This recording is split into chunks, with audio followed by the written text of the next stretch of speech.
Welcome my friends to Scrolls of Darmod Goes on Video. After a short break caused by a short vacation that I had, now I'm back with not with a vengeance because I have a nasty cold, but with a little vengeance. And today I'm not going to talk about vinyls, I'm going to talk about the latest additions to my collection, which include 3 tapes and 4 CDs. So basic stuff this time. Let me start with 2 tapes from a band which I really like, and you know that I like because I already talked about it earlier in one of my episodes. It's about the band is Hellripper from Scotland, and last weekend I had a chance to see them play live in Bucharest at the Old Grave Fest. I was really happy to see that the guys brought some merchandise with them, and among that merchandise they had 2 tapes. The debut demo, which is this, the manifestation of evil. The cassette is limited to 100 hand number copies. This is copy 61, and it's a do-it-yourself tape, as you can see. It looks really cool. It's like a Xeroxed copy. You have the lyrics inside, and you have some basic info on the side of the tape and the limited edition hand number. I didn't listen to it yet because I didn't have time. This is how the tape looks like. So it's indeed do-it-yourself. And to top it off, the tape comes also with a little pin. I hope you can see it. The pin has the cover of the tape. So this is really cool. The second one is I forgot to tell you that the demo came out in 2015. So one year later, the band released a split tape with another Scottish act called Fetid Zombie. So it's a speed thrash metal, death metal split tape. This is how it looks like. I hope you can see it. This is the Hellripper side. I managed to get an autograph from James McBain just to add it to my collection. And this is the Fetid Zombie side. This time the tape is professionally printed. As you can see, it looks a little bit better than the other one, but that is not necessarily a good thing, so to speak. I prefer do-it-yourself stuff. This is how the tape looks like, the tape itself, the Fetid Zombie side and the Hellripper side. Good job, guys. Good job for bringing this merch to Romania. I'm waiting for the Complete and Total Fucking Mayhem tape to be released. I already ordered it, so next time I'm gonna make an episode. Hopefully I can show it to you. The other tape which I bought very recently is Ofermod and their Thaumiel release. I already have it on CD when I bought it after it was released by Spine Farm. This tape is released by Inferna Profundis Records under license from Spine Farm Records, and this tape really is amazing. It looks really cool. It has a huge booklet with lyrics and drawings and designs. As you can see, I personally love this album very much. I know that some of the true black metalers hate it because Niklas Kvarford makes an appearance during the Undead Moon track, but that track happens to be one of the best Ofermod tracks ever. It's so un-Ofermod, so to speak. I like this album very much. I wanted to have this tape. This tape comes in a white version, so this is the tape. As you can see, this is the inlay. You have the track listing here, and you have the cover here. This tape also comes with a patch. I didn't buy the tape for the patch because I'm not such a big fan of patches, not anymore at least. I bought it just because I really like this album and I wanted to have it on tape along with the CD and with the Solnox tape. They go together hand in hand. This was about tapes. Now I'm going to move to CDs. Maybe you can hear beside me or in the background Sodom. Yes, that's true. I finally managed to lay my hands on the Get What You Deserve album. I have been hunting for this CD for quite a long time, and I saw it on a distributor's list here in Romania.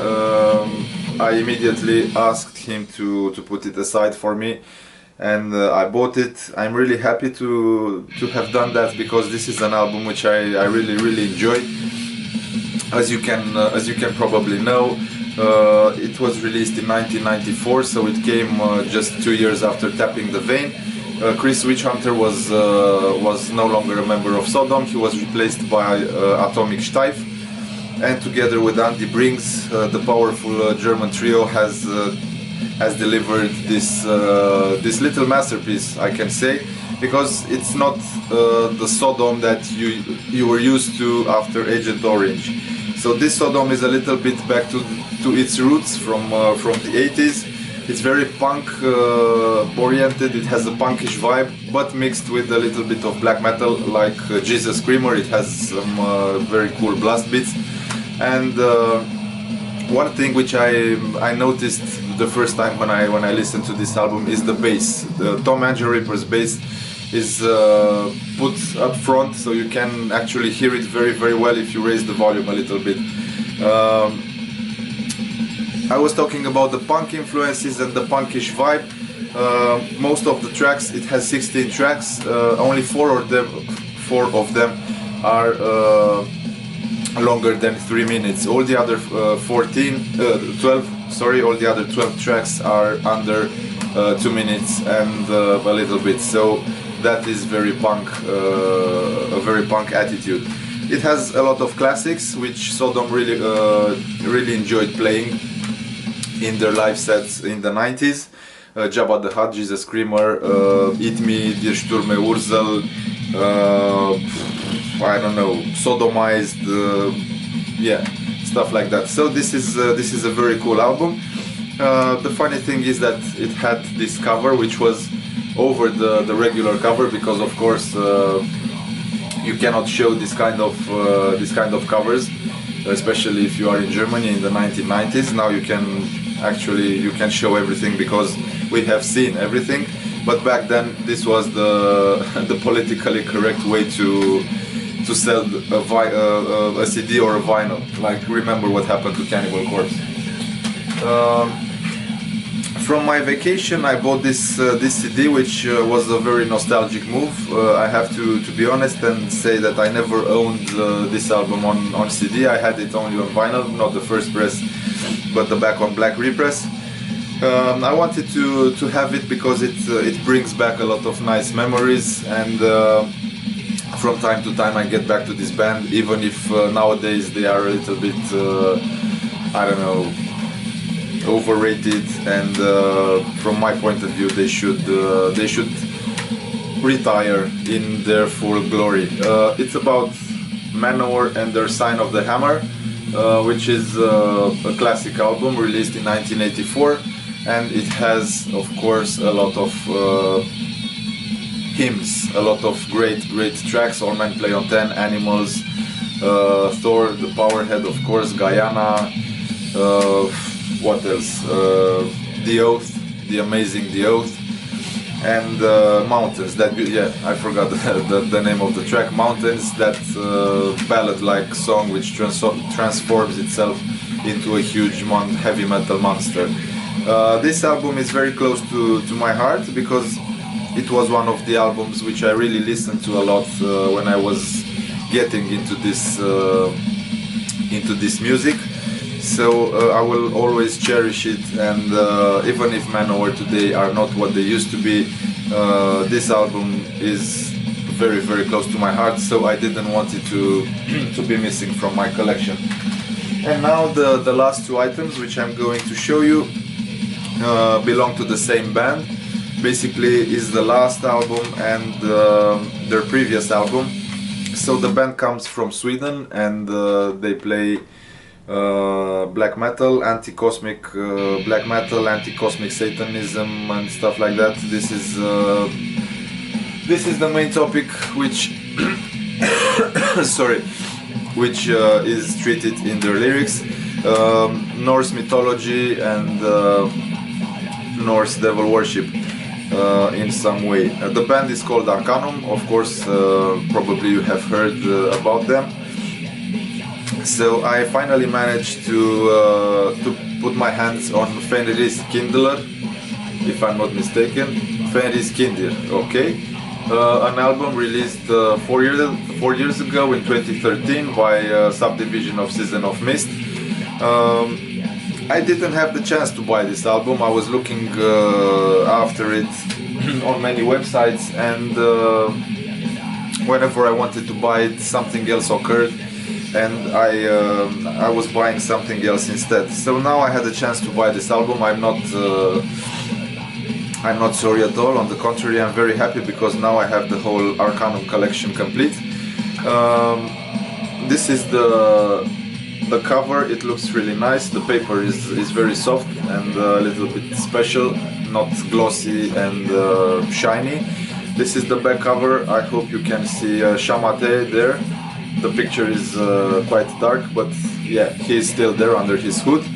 This is how the booklet looks like. Very interesting, with the lyrics written in ancient Swedish, like runes and stuff like that. A lot of symbols, and a great album, but not that great as the last one, which was released 3 weeks ago, if I'm not mistaken, by the German label Folter Records, and which is called then Förstfödde, which means the firstborn. This is how it looks like. Unfortunately, the firstborn album is always also the last album, because Arckanum has decided to call it quits after the release of this album. I don't know the exact reasons why Shamate decided to do this. I'm not sorry, I'm not sad, because Arckanum has a huge legacy. They have a lot of very good albums. Just remember the trilogy from the mid-90s, Kampen, Kostoger, and the other one, Fran Marder. Huge albums. And this then Förstfödde reminds me of those great albums. It has a feeling which really seems like continues the legacy of that trilogy. This album is a little bit different than all the Arckanum latest works, in the sense that this is still black metal, but it's not based on blast beats and speed and fury. It's rather a mid-tempo album. It's very melodic.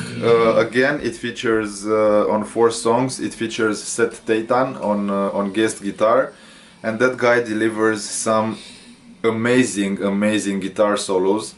So those melodic and melancholic solos bring a lot of melody to this album, contributing to the overall atmosphere. Again, the message is still there. It's still satanic, it's still anti-cosmic, it's still evil, if you want, but the music has changed a bit, and I think this is the most mature album Arckanum has ever released. Grab it, listen to it, and cherish the memory of this band, because unfortunately they won't be releasing any more albums. This is one of the highlights of this year. I'm really glad I bought it. You can find it on a vinyl version as well, released by Folter Records. So if you are into Swedish black metal, do not hesitate and order this, because I can assure you, you won't be sorry. This is a really nice release, and it has all the Arckanum trademarks in it, but you'll see what I'm talking about if you listen to it. Well, guys, this is it. Sorry, my voice is going away. So see you next time. Hopefully, we'll be talking about something as interesting as these materials I presented today. And until then, if you like what you saw, click the like button, drop me a line. I will be responding to every of your comments. So until then, cheers.